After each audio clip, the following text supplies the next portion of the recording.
Mga kapuso, target maban sa bansa ang online game na Roblox. Simula po yan sa Semana Santa. Kasunod yan ang pagkabisto ng recruitment sa ilang estudyante sa Karasan. Bukod pa sa dati ng mga ulat ng pang-aabuso sa batang gamer ng ilan nilang nakakausap sa laro. Ang mga dapat gawin ng mga magulang. Alamin sa aking pagtutok. I will burn down my school. Ito raw ang nakababakalang social media post ng grade 6 student na itatago namin sa pangalang Tony. Isa si Tony sa 7 estudyanteng nailigtas ng PNP Anti-Cybercrime Group kamakailan na na-recruit umano online para maglunsad ng tinatawag na nihilistic violent extremism o labis na karakasan. Meron silang pinapanood na website. Ang pinag-uusapan ay find out how to die. Ayon sa investigasyon ng PNP ACG, ang mga estudyanteng nailigtas, naglalaro lahat ng online game na Roblox. At dito raw sila ginagapang ng ilang pinaniniwalaang mga dayuhan para hikayating maggasik ng gulo. Sa ngayon po, sir, hindi pa namin matukoy kung ito po ay connected po sa mga terror groups. Though, ongoing pa po ang ating investigation regarding that matter. Ang Roblox ay isang tanyag na online gaming platform na sinasabing Ultimate Virtual Universe. Maaaring maglaro o gumawa ng mga 3D interactive games gaya ng role-playing at mga simulation. Dati nang may mga naghayag ng pangamba dahil posibleng ma-expose, lalo na ang mga kabataan sa mga nananamantala. Maaari kasing mag-usap-usap ang mga naglalaro nasaan man sila sa mundo. At ganito na-recruit ang mga estudyanteng nasagip ng PNP. They are being manipulated. Ang iba dito ay linilipat at nag-uusap nila sila sa chat group na separate na rin sa virtual gaming. Ito ang ilan sa mga ebidensyang na-recover ng pulisya na gagamitin umano ng mga estudyante sa pinaplanong pag-atake. Bukod sa mga tactical gloves at mga insignia na gamit ng nooy death squad ng Nazi leader na si Hitler, nakabili na rin umano ang mga estudyante ng mga tactical vest at helmet. May larawan pa ng automatic rifle. May mga sinasend silang mga videos about sa mga school shooting, paano gumawa ng mga handguns. Ang Cybercrime Investigation and Coordinating Center gumagawa na raw ng hakbang para iban sa lalong madaling panahon ang Roblox. Porsigido kami na kapag hindi inayos na Roblox, hindi sila nakipag-usap. At kung makipag-usap man sila, hindi nila ayusin yung mga safety mechanisms para hindi makapag-abuso sa mga kabataan natin, hindi ma-impluwensyahan na masama yung kabataan natin.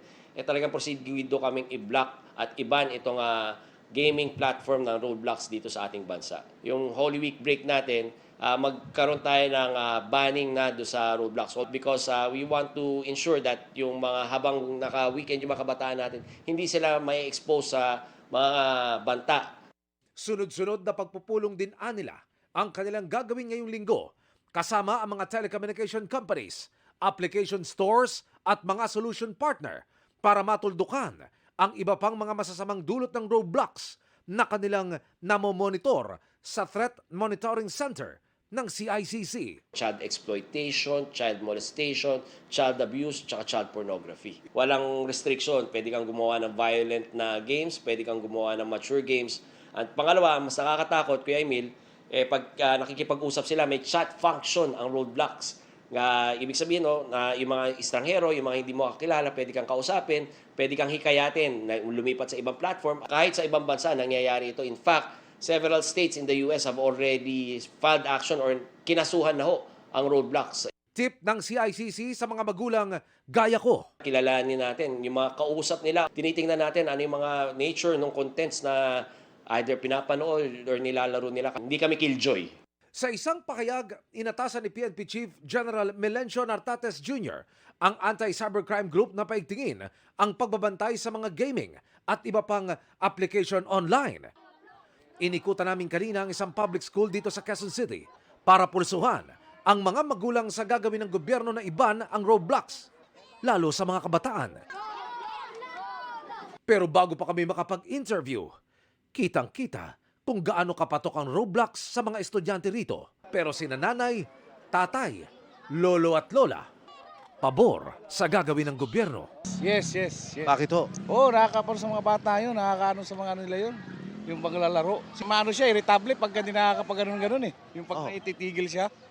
Kaya kailangan talaga mawala talaga yun eh. Okay naman sir para sa yung mentality ng bata para mabago. Mas mabuti alisin na lang yun. Sumang-ayon ako dyan para mawala na yan. As long as he's happy playing, pag sinabi kong stop, stop na siya. Pero kayo'y pabor na iban. Yes, in favor din po ako. Bakit ma'am? Para din makafocus siya sa ibang bagay like maglaro sa labas. Hinihinga namin ng panig ang Roblox Corporation na developer ng game. Para sa GMA Integrated News, Emil Sumangil, nakatutok 24 oras. 4 ang patay sa away sa pagitan ng 2 pamilya sa La Paz sa Iloilo. Nakatutok si Kim Salinas ng GMA Regional TV. Ang nag-uusap na 3 lalaki nauwi sa pagtatalo habang may dumating namang iba pa. Ang isang lalaking lumabas ng bahay biglang nanghampas ng kahoy. May isa namang lalaking nakasombrero na may dalang patalim.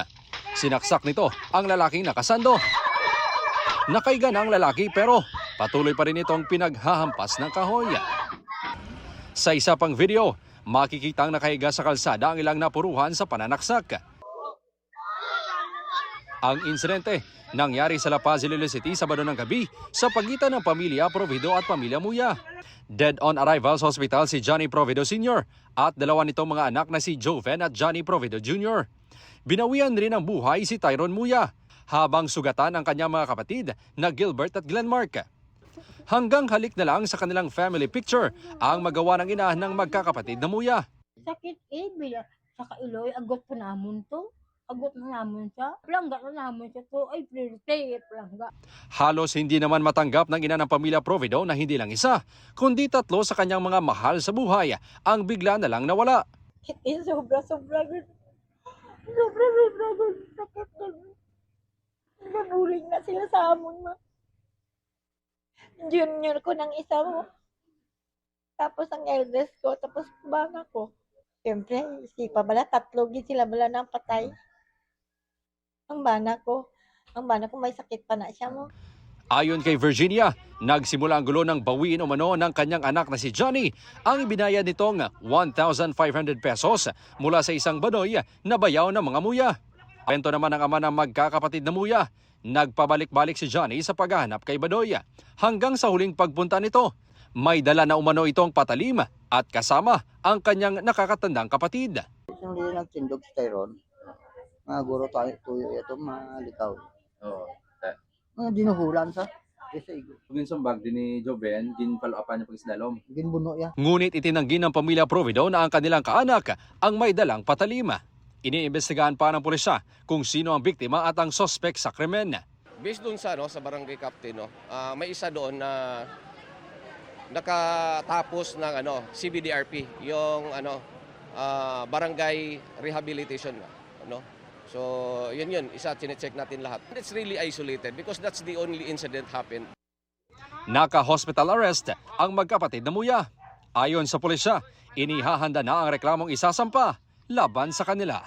Mula sa GMA Regional TV at GMA Integrated News, Kim Salinas, nakatutok 24 oras. Out na muna ang mga panlamig, mainit na pagkain at inumin. Dahil opisyal nang idineklara ng Pag-asa ang pagsisimula ng tag-init. Generally, ay nagtapos na ang Northeast Monsoon Season. So, hudyat na ito na mag-start na ang mainit at maalinsangan na panahon. Ang TNVS driver na ito, banas agad ang bungad dahil nag-overheat ang kanyang sasakyan sa init ng panahon. Kapag tag-init, mas magastos din daw sa gasolina dahil todo ang aircon. Kasi yung iba nagrereklamo na, kuya palakas na naman po yung aircon. Ganun po. Kasi pag naggagas po ako ng 800, minsan 7 hours lang na siya. Una ubos po eh. Kasi yung init po, yung nung aircon, todo po. May hugot din ng mga nakatopless at sandong rider na ito na inabutan naming nakasilong sa ilalim ng puno kanina. Abala raw sa kanilang hanap buhay ang init. Mayroon pa ma-stroke, no? May stroke sa init. Pero wala pa tayo sa exciting part dahil sabi ng Pag-asa, sa Abril pa ang peak ng tag-init hanggang Mayo. Ano yung ating inaasahang temperatura para sa Kalakhang, Maynila sa buwan ng Abril at Mayo? Sa April 2026, yung ating pong forecast ranges for maximum temperature are 35 to 39 degrees Celsius sa buwan ng Abril. At sa buwan ng Mayo ay 35.5 up to 37.6 degrees Celsius. Samantalang sa minimum temperature natin sa Kalakhang, Maynila ay posible makaranas ng 20.8 degrees Celsius hanggang 25.9 degrees Celsius at sa buwan ng Mayo 22.1 degrees Celsius hanggang 26.6 degrees Celsius. Pero mas nakapapaso pa sa Hilagang Luzon. Inaasahan natin sa Northern Luzon, posibleng umabot ito ng 40.5 degrees Celsius at ganoon din sa Mayo na posibleng sumobra o lumabis sa 40 degrees Celsius. Pero kung ang ilan, negatibo ang hugot sa pag-alis ng amihan at pagsisimula ng tag-init, si Richard na mamang sorbitero from Cavite, pabor sa ganitong panahon syempre. Tagtuyot daw siya sa ibang season bilang mangingisda sa Naik, Cavite. Hataw naman sa Maynila kapag tag-init. Minsan kumikita ng 500, 600. Kada araw? Kada araw po. Ito pa nakakaraos din sa pagkain. Sa maraming street dweller ngayon sa Nia Road matapos masunugan, mas seryoso naman ang banta ng tag-init. Para raw kasi silang niluluto sa bangketa. Walang akses sa gripo at mahal ang makiigib. Sa tubig ko sa isang araw, budget 36. 36 pesos? 36 pesos. Ay pagka summer, mas malaki. Magkano ang tubig Nasa mo? 60. 60 a day. A day. Masakit ba 60 a day? Masakit siyempre lalo pag wala kang pang-igib. Natatawan po talaga na walang-wala. Tsaga na lang, isang araw, wala muna ligo. Buenas kung sadyain sila ng libreng paligo at paigib ng mga fire truck ng bombero at politiko. Para sa GMA Integrated News, Mark Salazar, nakatutok 24 oras. Binatikos ng Philippine Coast Guard ang pinakahuling insidente ng pananakot at pagtaboy ng mga barko ng China sa mga mangingisdang Pinoy sa Baho de Masinloc. Nakatutok si Chino Gaston. Ang mga Pinoy na mangingisda sa may Baho de Masinloc, halos buong araw ng linggo, inikot-ikutan, binuntutan, at tinakot ng mga speedboat ng China Coast Guard. May pagkakataon pang dumikit at tila bang naninindak ang dambuhalang barko ng China Coast Guard sa gawang kahoy na motherboat ng mga Pilipinong mangingisda. Para sa klolohan ng mga Pinoy, ipinadala ng Philippine Coast Guard ang BRP Cape San Agustin at BRP Cabra kasabay ang MV Pamalakaya. Nagdala din sila ng supply ng krudo, inuming tubig at pagkain. Kaninang umaga, nagpalipad din ng Cessna Caravan aircraft para tingnan ang lagay ng ikinasang misyon. Natigil bahagya ang panggigipit ng China Coast Guard at matiwasay na nakapag-refuel at resupply ang may 20 Filipino fishing boats. Pero habang naghahatid ng ayuda ang BFAR at PCG, may natanggap na kakaibang radio message ang mga Pilipino mula sa Chinese. Security, security, security. All vessels, all vessels, all vessels. China Coast Guard will conduct regular cleaning from local time 11 o'clock to 18 o'clock on March 23 in an area bounded by following points. Pinaalis ng mga Chinese sa mga mangingisda mula sa isang bahagi ng karagatan sa timog na bahagi ng Baho de Masinloc. This is not the first time that they declared a particular coordinates to threaten the Filipino fishermen. Noong mga nakaraang buwan, nag-declare sila as an exercise area na gagawin daw ng PLA Navy. Pero sa buong maghapon na minonitor natin at binantayan natin ng mga mangingisdang Pilipino, wala naman silang ginawang PLA Navy exercise. For me, this is just another threat to discourage the Filipino fishermen. Itinanggi din ng PCG ang balitang galing sa kampo ng China na may binubuong kasunduan kasama ang China Coast Guard para sa isa umanong maritime cooperation. They are continuously harassing the Filipino fishermen. It should be in good faith whenever you discuss something to negotiate. No?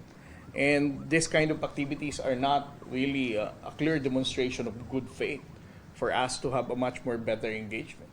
Para sa GMA Integrated News, Chino Gaston nakatutok, 24 oras.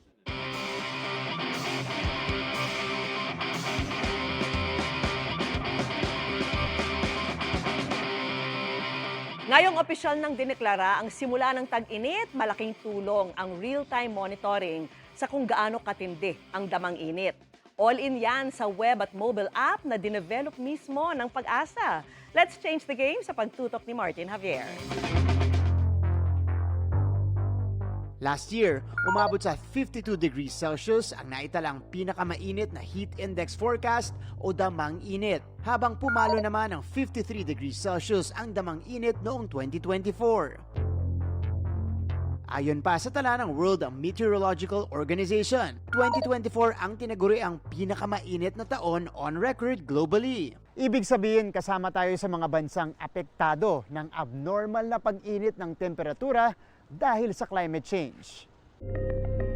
Kaya ngayong nalalapit na naman ang tag-init, malaking tulong ang Interactive Heat Index Mapping and Prediction o iHeatMap, developed by no less than the Department of Science and Technology, Philippine Atmospheric, Geophysical and Astronomical Services Administration. Last year, nung aming World Meteorological Day, so sometime in March, ni-launch siya itong iHeatMap. And from then on, nagkaroon na tayo ng maraming innovations like eto nga, marami na siyang features kung saan mas user-friendly siya at mas maganda na yung kanyang mga information na makikita doon at mas mauunawaan ng ating mga kababayan. Gusto natin na magkaroon sila ng on-time na advisory, na warning na pwede nilang magamit upang hindi sila maapektuhan, hindi sila ma-heat stroke, makapaghanda sila kung sila man ay lalabas.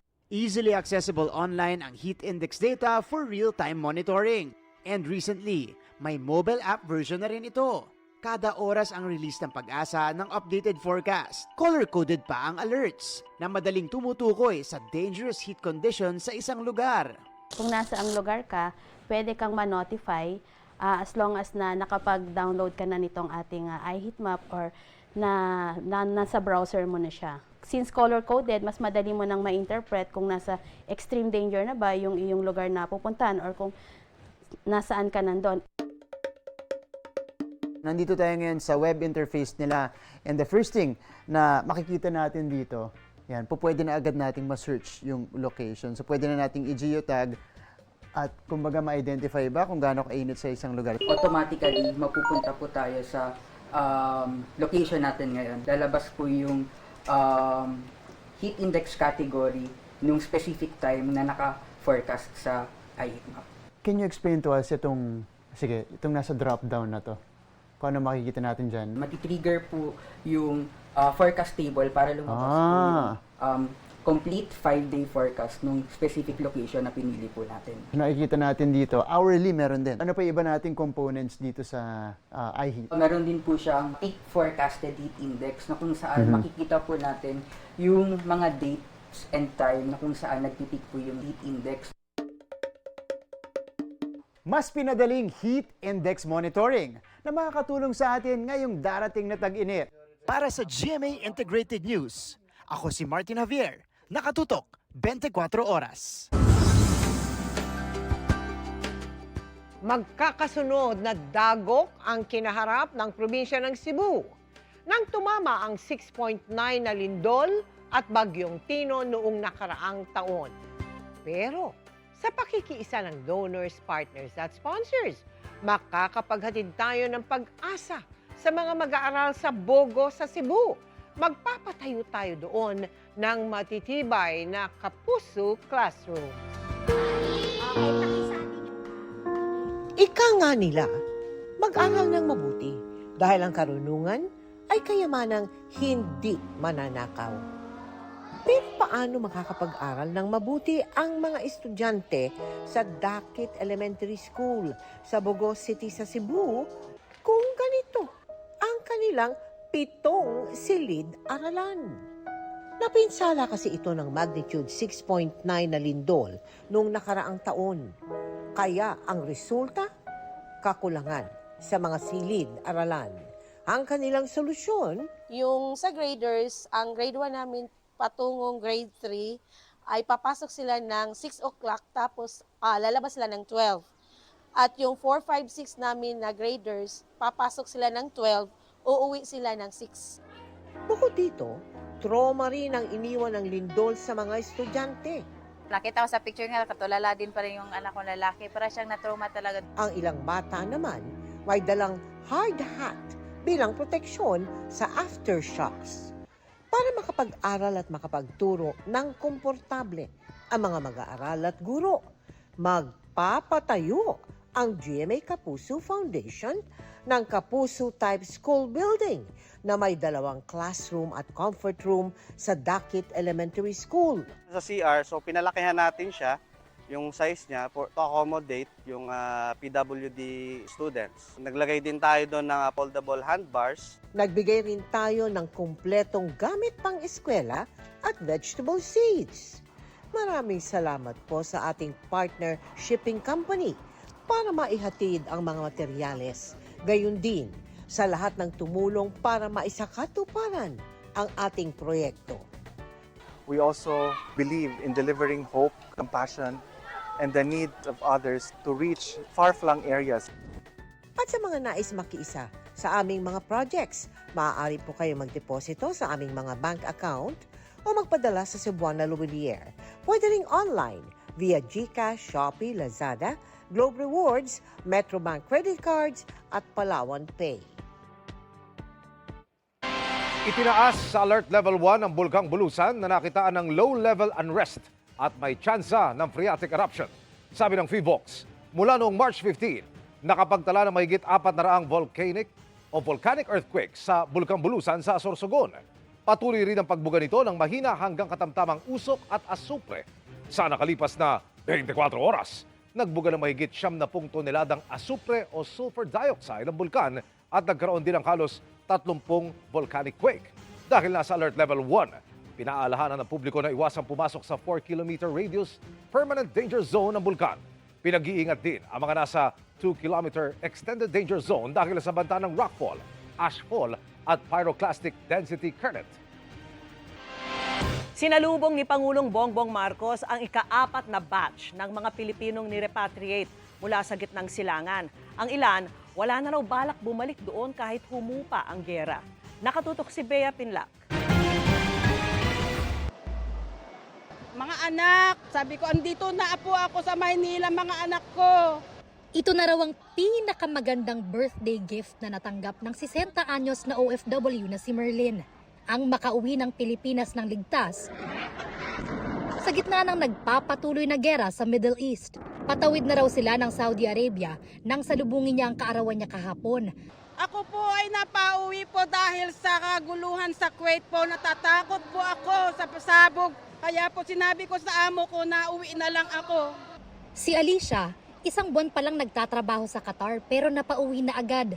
Umiiyak na lang po ako pag akong mag-isa doon sa kwarto po, gano'n. Tapos nagdadasal lang po na makauwi. Parang wala na, gano'n. Magkikita ko pa ba sila? Makakauwi pa po ba ako? At sa pagbabalik Pinas niya kanina, mahigpit na yakap mula sa anak na si Hero ang sumalubong sa kanya. Ilan lang sila sa 317 OFW at 26 na dependent o kaanak nila na nakauwi na ng Pilipinas matapos maipit sa gera. Pasado 6:00 ng umaga, nakalapag mula Riyadh, Saudi Arabia ang eroplano nila sa Villamor Air Base sa Pasay. Ito na ang ika-4 na batch ng mga OFW na nagpa-repatriate sa gitna ng kaguluhan sa Middle East. May mga DMW, Migrant Workers Office, OWA, in partnership with the DFA, na mga land crossings na sinagawa kasi sarado ang airspace in Kuwait, in Bahrain, and limited or restricted ng airspace sa Qatar. It was a land crossing effort. It took about, on average, about 7 to 8 hours to get to Riyadh, Saudi Arabia. Emosyonal at puno ng pasasalamat ang mga nirepatriate na OFW. Ang ilan, wala na raw balak bumalik para magtrabaho sa Middle East kahit humupa pa ang gera roon. Sa naranasan po doon ay talaga pong hindi na po makakabalik. Si Pangulong Bongbong Marcos ang sumalubong at kumamusta sa mga bagong uwing OFW. Ayon sa DMW, may humigit 1,200 pang mga OFW at mga dependent nila ang inaasahang may uuwi rito sa Pilipinas mula sa Middle East sa mga susunod na araw. Ang pangako ng gobyerno, lahat sila makatatanggap ng post-repatriation services gaya na lang ng financial assistance at employment facilitation. Para sa GMA Integrated News, Bea Pinlac, nakatutok 24 oras.